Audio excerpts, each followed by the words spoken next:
Hello, and welcome to this introductory training on electric vehicles and electric vehicle charging infrastructure in North Dakota, presented by North Dakota Clean Cities. My name is Shelby Gamache, and I am a Clean Air Manager with the American Lung Association. My colleague Heather Betts will be presenting with me today. She also works with the Lung Association and is the Director of North Dakota Clean Cities. We believe dealerships play an essential role in transportation electrification and directly impact the number of electric vehicles sold in a community. This training is intended for dealership staff to learn about all things electric vehicle related, to make EV sales shorter and easier to finalize, and advance EV sales in your area. In this training, we will cover why and how the Lung Association is connected to this work, an overview of electric vehicles, including benefits and considerations, North Dakota specific electric vehicle charging infrastructure and incentives, a review of the current EV market, including sales and models specific to North Dakota, and finally, a summary of two current North Dakota Clean Cities projects. I will start by briefly introducing North Dakota Clean Cities and talking a bit about our team. North Dakota Clean Cities is one of more than 75 coalitions throughout the country that is a part of the U.S. Department of Energy's Clean Cities program. The coalitions are made up of a host organization and various community partners working to foster the nation's economic, environmental, and energy security. The coalitions work locally to advance affordable domestic transportation fuels, energy efficient mobility systems, and other fuel saving technologies and practices. This is done through promoting the use of alternative fuels like biofuels and electricity, as well as other strategies like idle reduction. North Dakota Clean Cities is hosted by the American Lung Association. Our clean air team at the Lung Association is shown on this slide, along with a map of all Clean Cities coalitions throughout the country. We understand that the connection and relationship between the American Lung Association and today's topic of electric vehicles and charging infrastructure is not always obvious, but it is because of EV's reduction of harmful pollutants and improvement on air quality. The American Lung Association's mission is to save lives by improving lung health and preventing lung disease. And one strategy is to improve the air we breathe so it will not cause or worsen lung disease. The Lung Association is a champion of healthy air for all and has multiple teams devoted to improving both indoor and outdoor air quality.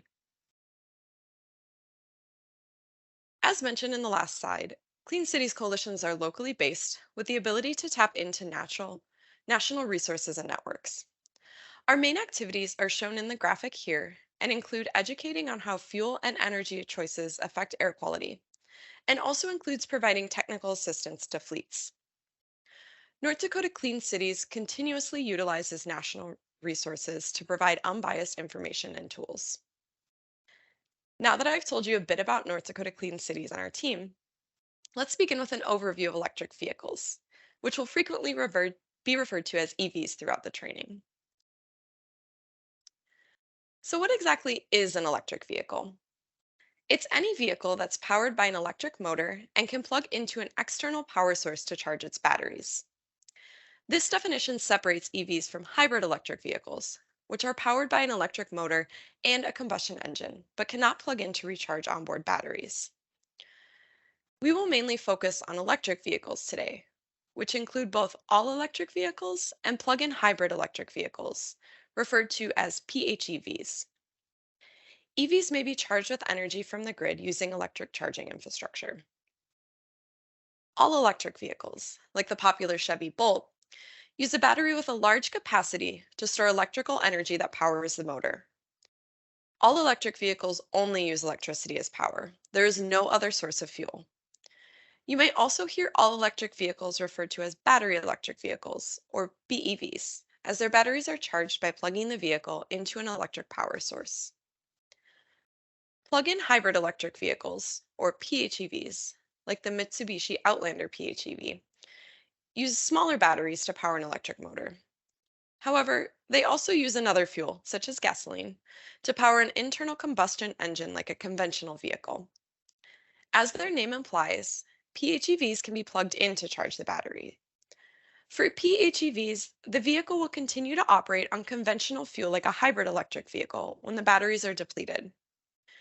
Depending on the PHEV, at any point in time, the vehicle may be powered by the battery, the internal combustion engine, or a combination of both. All electric vehicles and PHEVs are collectively called EVs. Think of EVs as vehicles with a charge port.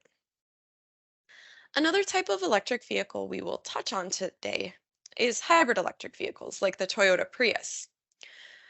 A hybrid electric vehicle is a conventional vehicle with a combustion engine that has an additional electric motor powered by energy stored in a battery. Hybrids are fueled with gasoline to operate the internal combustion engine, and their batteries are charged through regenerative braking, not by plugging in and charging.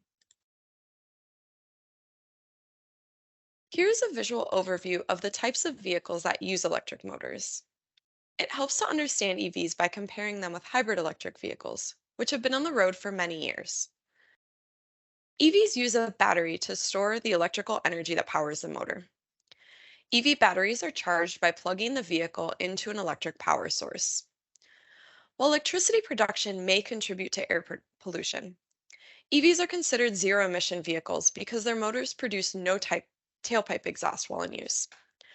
Heavy duty EVs are available now too, and almost every light duty original equipment manufacturer has at least one EV model available. Most currently available EVs have a shorter range per charge than most conventional vehicles have per tank of gas, but they typically have a driving range of 100 to over 400 miles. PHEVs use battery to power an electric motor and use another fuel, like gasoline or diesel, to power an internal combustion engine. PHEVs have battery packs large enough to drive moderate distances using only electricity, commonly referred to as the all-electric range of the vehicle. Their all-electric range is typically 15 to 50 plus miles, but some can travel nearly 90 miles on electricity alone, and all can operate solely on gasoline, like a conventional hybrid. PHEV batteries can be charged in several ways: by plugging in, by the internal combustion engine, or through regenerative braking. How much fuel a PHEV consumes depends on the distance you drive between battery charges. For example, if you never plug in your vehicle to charge, your fuel economy will be about the same as a similarly sized hybrid vehicle. If you fully charge your vehicle and then drive a distance shorter than its all electric range, it is possible to use only electric power. As mentioned previously, hybrid electric vehicles are powered by an internal combustion engine using conventional or alternative fuel and an electric motor that uses energy stored in a battery. During braking, the electric motor acts as a generator, charging the battery. Now let's discuss benefits and considerations of electric vehicles. EVs offer opportunities to help lower fuel costs, reduce emissions, and contribute to energy security, but also come with considerations. The first benefit is improved fuel economy and costs. EVs can reduce fuel costs dramatically because of the high efficiency of electric drive components and lower cost of electricity than petroleum. Because EVs rely in whole or in part on electric power, their fuel economy is measured differently than that of conventional vehicles. You will likely see common metrics like miles per gallon of gasoline equivalent, which is shortened to mpge, and kilowatt hours, kWh, per 100 miles. Depending on how you drive them, today's light duty EVs, or PHEVs in electric mode, can exceed 100 miles per gallon of gasoline equivalent and drive 100 miles, consuming only 25 to 40 kilowatt hours of electricity. Another benefit of EVs is reduced maintenance costs. While hybrid electric vehicles and PHEVs require the same general maintenance as conventional vehicles because they still have a combustion engine, fully electric vehicles typically require less maintenance for the battery, motor, and associated electronics. They have fewer components and less fluids to change. In addition, they have reduced brake wear due to regenerative braking. EVs produce zero tailpipe emissions, and PHEVs produce no tailpipe emissions when in all electric mode.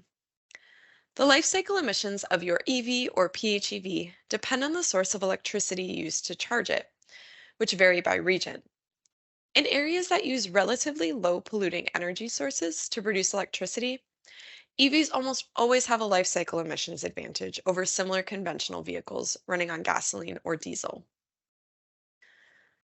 The Electricity Sources and Fuel Cycle Emissions tool on the Alternative Fuels Data Center website is a great way to understand electric vehicle emissions. I generated this image using North Dakota data with that tool. Because 40% of North Dakota's electricity is generated by renewable energy, mostly wind and hydropower, EVs have considerably lower annual emissions than conventional gasoline vehicles in North Dakota. A final benefit of EVs is increased domestic energy security. Despite large domestic production, the US still imported more than 6 million barrels of oil per day in 2022, leaving our economy vulnerable to international oil cartels. Overall, the transportation sector accounts for approximately 30% of total US energy needs and 70% of US petroleum consumption. For some considerations related to EVs. Although fuel costs for electric vehicles are generally lower when compared to similar conventional vehicles, their initial purchase costs can be higher. That said, prices are coming down as production volumes increase. In addition, federal and state tax incentives can lower the cost of purchasing an EV significantly. Heather will go over federal and North Dakota state incentives later in this training. A second consideration is infrastructure availability. Most EV charging today occurs at home. Many homeowners have the option to charge their EVs using a standard outlet or installable EV equipment, often overnight for convenience and reduced cost. Public charging stations are currently not as universal and readily available as fuel stations, but charging equipment manufacturers, automakers, utilities, clean cities coalitions, municipalities, and government agencies are working to expand the network of charging infrastructure. Another consideration is the battery. Like the engines in conventional vehicles, the advanced batteries in EVs are designed for extended life, but will reduce performance eventually. The batteries in EVs are generally designed to last for the expected lifetime of the vehicle. Test and simulation results from the National Renewable Energy Laboratory indicate that today's batteries may last 12 to 15 years in moderate climates and 8 to 12 years in extreme climates. That doesn't mean the vehicle quits working, just that the vehicle range is reduced in older vehicles, so they may not be able to travel as far before needing to recharge. This brings me to the final consideration, cold weather impacts, which is very relevant for North Dakota. Cold temperatures affect EV range by requiring more energy to be used for turning the heat on and using additional electrical equipment such as seat heaters. In addition, extremely cold batteries have diminished capacity. Some manufacturers are improving technology to compensate for the loss of range in cold weather by offering technology that preheats the battery and improves efficiency in cold climates. Before moving on to charging, let's explore emissions a bit more. Like hybrid vehicles, when PHEVs operate on gasoline, they still create fewer tailpipe emissions than those of similar conventional vehicles because regenerative braking, electric motors, and additional batteries make the vehicles more efficient. But all electric vehicles and PHEV running only on electricity emit zero tailpipe emissions. However, this doesn't mean that there are no emissions at all associated with EVs. They do create emissions over the life cycle of the fuel or from the electricity that is produced by the power plant. The amount varies widely based on how local power is generated, but even accounting for these electricity emissions, research shows that an EV is almost always responsible for lower levels of greenhouse gases than an average new gasoline car, as you can see in this graphic. Now on to EV charging. My colleague Heather will now be taking over to discuss types of charging and batteries. Thanks, Shelby. So charging EVs requires plugging into a charging infrastructure, which is classified by the rate at which the batteries are charged. Charging times vary based on how depleted your battery is, how much energy it holds, the type of battery, and the type of charging infrastructure, which is listed in this table. The charging time can range from 15 to 20 minutes to 20 hours or more, depending on these factors. Electric current types include alternating current AC, which is a movement of electric current that reverses or alternates direction. AC is what is normally generated and delivered by an electric utility to homes and businesses. Direct current, or DC, which is a movement of electric current that continuously flows in the same direction. DC is what is normally delivered through batteries and is essential to charging EVs. Now let's go over the types of chargers. We'll start with reviewing level 1 charging. Level 1 only requires a 120-volt outlet and will provide approximately 5 miles of range per hour of charging. Because of this, level 1 is ideal for residential charging, where vehicles often sit for several hours between uses. Level 1 is also good if you are just starting out with an electric vehicle, as it uses 120-volt outlets that your home already has. Most, if not all, EVs will come with an alternating current level 1 charging cord set so that no additional charging equipment is required for drivers planning to charge their vehicles at home. At one end of the cord set is a standard 3-prong household plug. On the other end is an SAE J1772 standard connector, which plugs into the vehicle. I will cover connectors in a bit. Level 2 charging requires a dedicated circuit of 20 to 100 amps, depending on the charging unit to be installed. The 240-volt service is likely already available at your home or commercial building, but an electrician will have to install the dedicated circuit, wiring, and charger.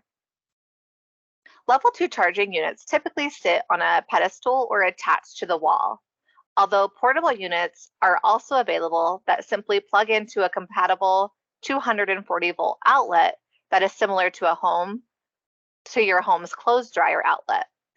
Level 2 charging also uses an SAE J1772 connector. Finally, let's discuss DC fast charging. This type of unit typically requires an input voltage of 480 volts, so it's used for commercial applications and not your home. This charger provides 100 to more than 200 miles of range in only 30 minutes. Depending on the output rating of the unit, its rapid charge compatibility makes this equipment ideal for commercial applications with placement along heavy traffic corridors and commercial districts. DC fast charging is appealing because it gives EV drivers the ability to charge much more quickly than level 1 or level 2 charging. Shown in the bottom right of this table is the CCS connector, also known as the combined charging system. It's the most common connector for fast charging, although something called the CHAdeMO connector is still used to charge some older vehicles. The CCS connector is like the J1772, but with 2 extra ports on the bottom for DC fast charging. Most EVs can charge at any public charging station, although Tesla vehicles use a unique connector and an adapter that allows them to use non-Tesla equipment. Next, we will go over information on charging in vehicle at home versus in public. So charging at home. Many EV owners charge their vehicles at home overnight.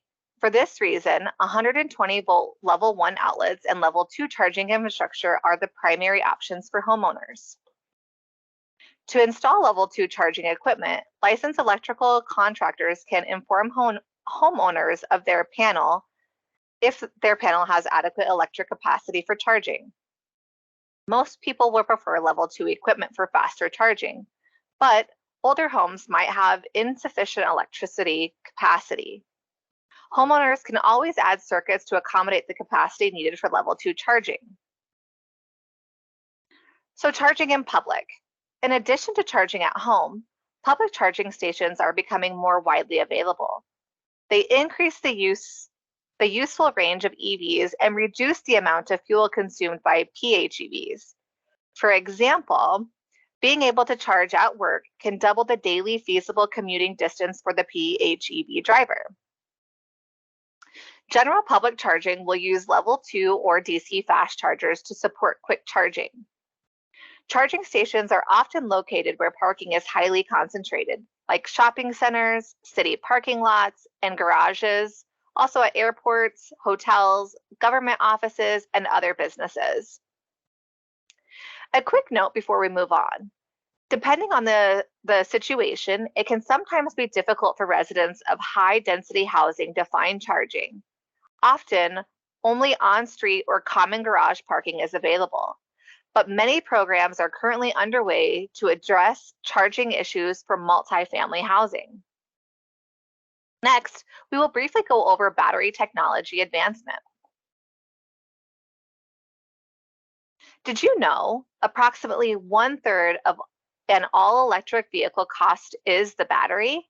This is the primary reason that EVs cost more than conventional vehicles.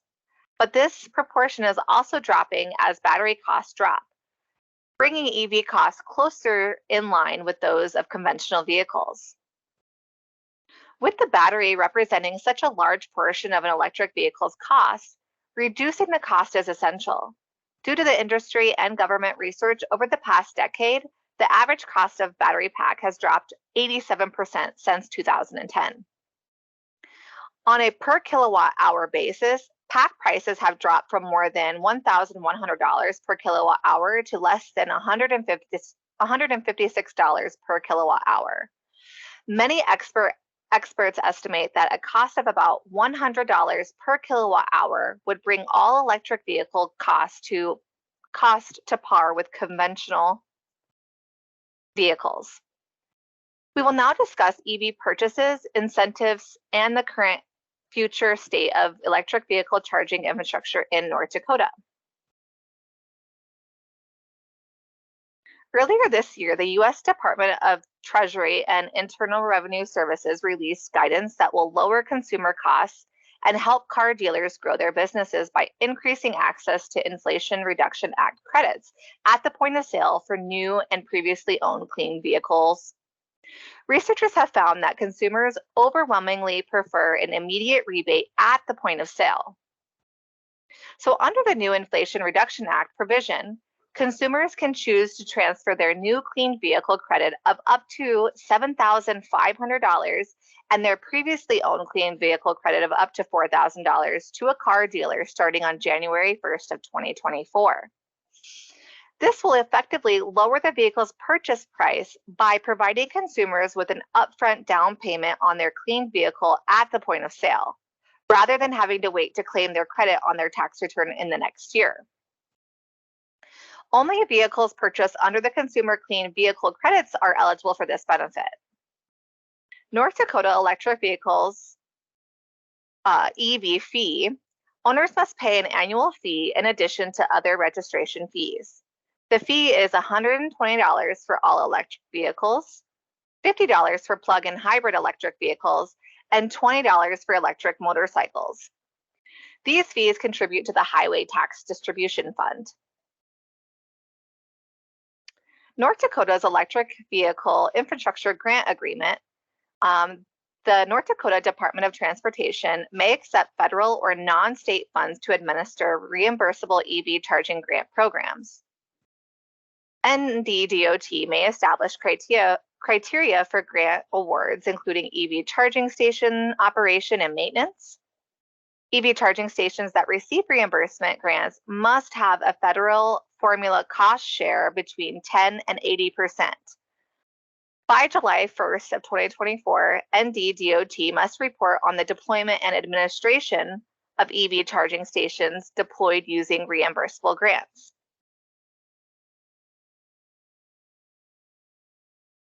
Okay, so according to McKinsey and Company, EVs are likely to account for 53% of US car sales by 2030.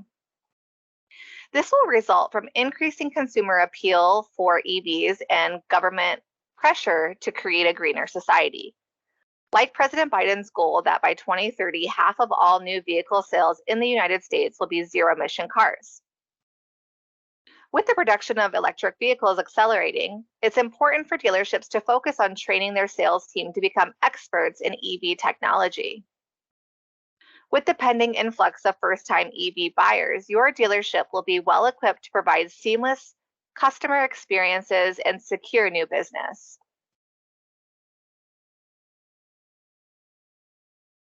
North Dakota EV chargers. So, charging the growing number of electric vehicles in use requires a robust network of stations for both consumers and for fleets. The availability of a network of charging stations along common travel routes can aid electric vehicle drivers to recharge their vehicles easily, giving them the peace of mind that they need to complete their journey without worrying about running out of battery. The alternate fueling station locator allows users to search for public and private charging stations. Currently, there are 93 public charging station locations and 203 EVSC ports in cities like Bismarck, Fargo, Grand Forks, Minot, and Jamestown. Many are located beside major highways like I-94 and I-29.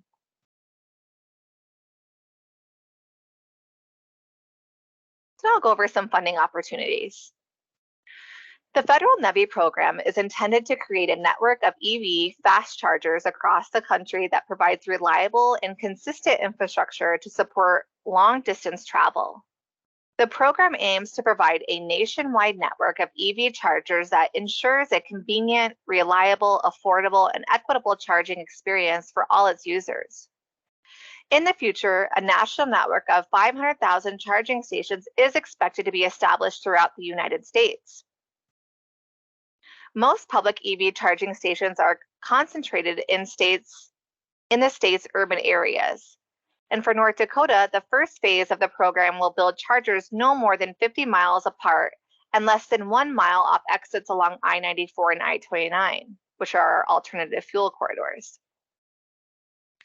North Dakota will receive approximately $25.9 million from the NEVI formula program through fiscal year 2026. Also, the VW settlement. The VW Corporation installation and use violated the Federal Clean Air Act and increased air emissions of the pollutant nitrogen oxide. An environmental mitigation trust was established to mitigate the negative air quality impacts of those violations.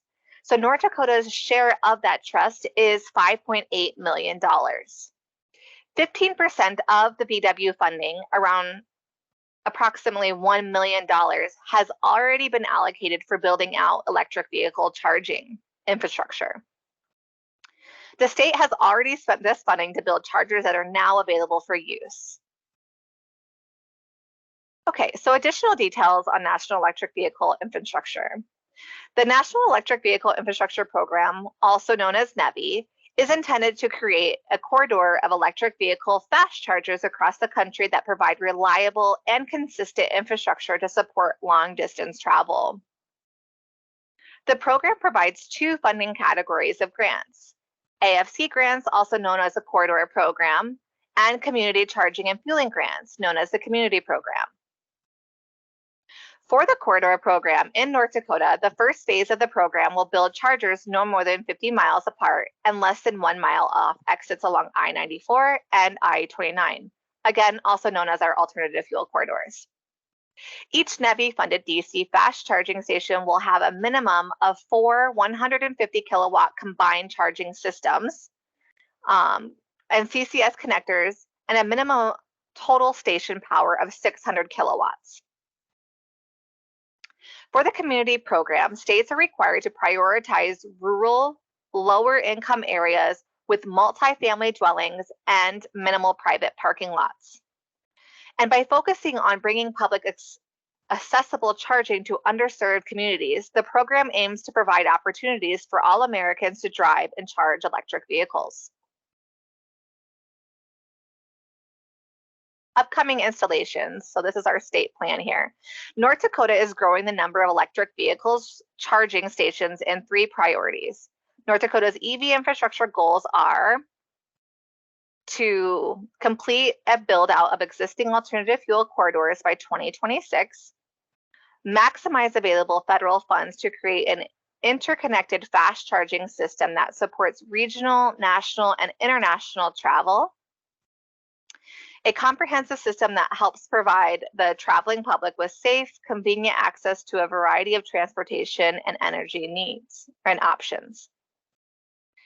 Establish, to the extent feasible, public-private partnerships for the installation and operating of electric vehicle charging infrastructure. So, priority one focuses on adding 17 stations along the two major interstate highways. So, again, I 94 and I 29.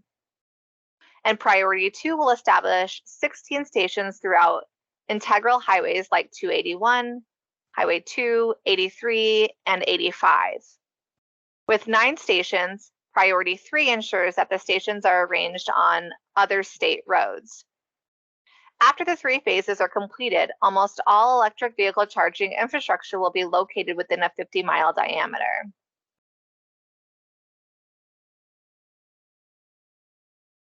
Okay, so upcoming installations. As a rural state with relatively low EV adoption compared to national trends, North Dakota anticipates that build out of remaining national state highway system corridors will occur over a longer time horizon and may not require the same charger density, both in terms of the number of charging ports per site and the frequency of stations. Due to the small number of stations required to meet current and projected demand, North Dakota anticipates installing infrastructure along I 29 and I 94 over fiscal year 2024 through 2026. North Dakota plans to work with utilities, individual communities, and selected charger network owner/operators to site individual charging locations. I will now pass it back off to my colleague Shelby. Thank you, Heather. I will now go over the benefits of having charging infrastructure at dealerships and review current EV market, including sales and models specific to North Dakota. As the demand for EVs continues to grow, dealerships must adapt to this changing market and offer services that cater to EV owners. Installing EV charging stations in dealership parking lots can provide a range of benefits, including attracting new customers, generating revenue, enhancing customer satisfaction, and creating a competitive advantage. The presence of EV charging stations in dealerships can allow customers to charge their vehicles they wait for it to be serviced. This saves them from the hassle of having to find a public charging station or having to use their own home charger. When selecting an EV charging station for their dealership, it's essential to choose the right type of charger that meets their consumers' needs. Investing in a high quality, reliable charging station can help ensure that customers are satisfied with the service and keep coming back to the dealership. Level 2 charging stations provide faster charging times than Level 1 stations and can be installed using a 240-volt outlet. They can fully charge an EV battery in 4 to 6 hours, making them suitable for charging during the day or while customers are shopping at the dealership. DC fast charging stations are the fastest type of EV charging stations and can charge an EV battery in as little as 30 minutes. They are the most expensive option for dealerships, but are ideal for high traffic areas and long distance travel routes. This graph shows the market share that EV sales had from 2019 until the first quarter of 2023. EV sales fluctuated since before the beginning of the pandemic in 2020, but have experienced significant growth in the past couple of years. Companies like Ford, Tesla, and Stellantis, which produce cars like Jeep, Chrysler, Dodge, and Ram, have particularly grown their sales. North Dakota's domestic market share for EVs is just 0.6%. But as we address the limited charging infrastructure, lack of incentives, and ensuring a diverse range of EV models, the market share for North Dakota will likely grow.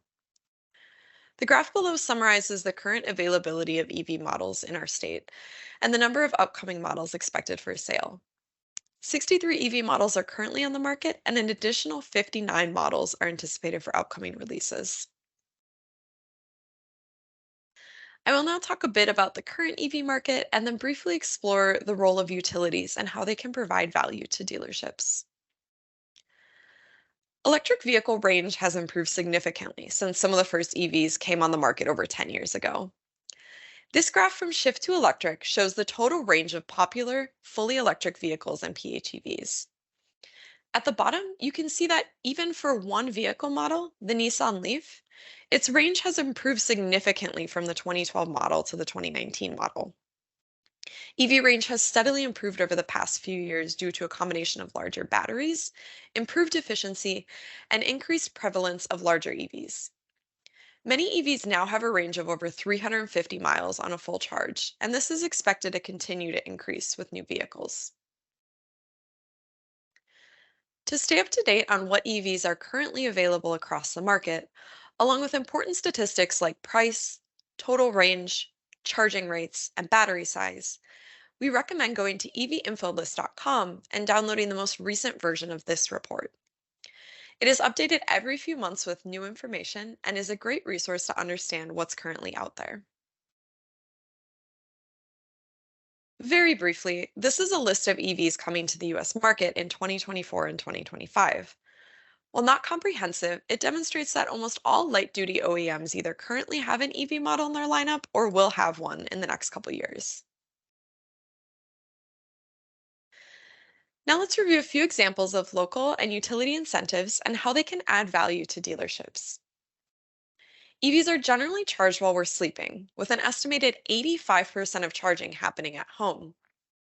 When utilities offer incentives for charging during off peak hours at night, this is generally the most affordable and convenient way for people to power their driving. Utilities can provide value to dealerships selling EVs because they are a trusted information source. By getting in touch with your local utility, they may be able to provide you information on incentive programs they offer, lists of electricians who can install level 2 charging for customers, and EV rate options depending on the time of day. Having this information available and on hand when selling EVs helps potential customers fully understand what options and assistance is available to them. One example of a local incentive offered is from Dakota Power Cooperative in eastern North Dakota. As part of their Value of Electricity campaign, member cooperatives and municipalities can offer a rebate of up to $500 for the installation of level 2 charging equipment. In addition, they offer a 50 per kilowatt rebate, up to $750 in total savings, and participants are eligible for the off-peak program rate, which is around half the standard rate. Cass County Electric Cooperative participates in this program. Next, we will look at a way to calculate and predict potential EV charging costs. So this formula is a great way to determine what your or a potential customer's monthly EV charging costs may be, utilizing standard electrical rates or an incentivized rate for charging at certain off-peak times of day. First, start with the average number of miles you drive on an average month. Then, gather the EV efficiency of your vehicle. If you don't know what it is, this information can easily be found on fueleconomy.gov. Next, you will divide your average number of miles driven a month by your vehicle's EV efficiency to get your monthly kilowatt usage. In the example shown here, it is 1,000 miles driven per month divided by an EV efficiency of 3 miles per kilowatt hour, equaling 333 monthly kilowatt hour usage. Finally, divide your monthly kilowatt hour usage by your utility's flat rate or EV incentive rate to get your estimated monthly costs. My colleague Heather will now take over again to wrap up and discuss a current couple projects North Dakota Clean Cities is working on. Thanks, Shelby. North Dakota Clean Cities is part of a project that spans almost 500 miles through North Dakota, South Dakota, and Minnesota that reduces tribal nations' reliance on fossil fuels. The official name of this project is Upper Midwest Intertribal Electric Vehicle Charging Community Network, but it has been branded as Electric Nation. The U.S. Department of Energy awarded $6.7 million to get the project going. The primary objectives of this project are deploying plug-in electric vehicles for tribal governments, utilities, schools, and businesses. Red Lake Nation and Standing Rock Sioux tribes are receiving 19 electric vehicles, developing level 2 chargers and DC fast chargers within tribal communities and on major travel routes, hosting outreach events and workforce training programs. Two of our Native-led partners in this project are Native Sun, a Minneapolis-based nonprofit organization that promotes equitable energy transition, and Sage Development Authority, which works toward community development and independence for the Standing Rock Sioux tribe. Empower is the next one we'll be talking about, which is a government-funded national initiative that promotes workplace charging for electric vehicles. The name stands for Equitable Mobility Powering Opportunities for Workplace Electrification Readiness. Workplace charging gives a lot of convenience for electric vehicle owners, and in some cases is essential for commuters that do not have access to charging their electric vehicles at home. The project aims to secure 650 or more employers to commit to workplace electric vehicle charging with a goal for at least 20% of installations to benefit underserved communities and people of color. We're one of 30 coalitions across the country that support this project. The map on this slide also shows what states and cities are participants. And with that, we'd like to thank you for investing your time with us today to explore the exciting world of electric vehicles. We appreciate your engagement and look forward to seeing the positive impact your knowledge will have in promoting electric vehicles. Thank you.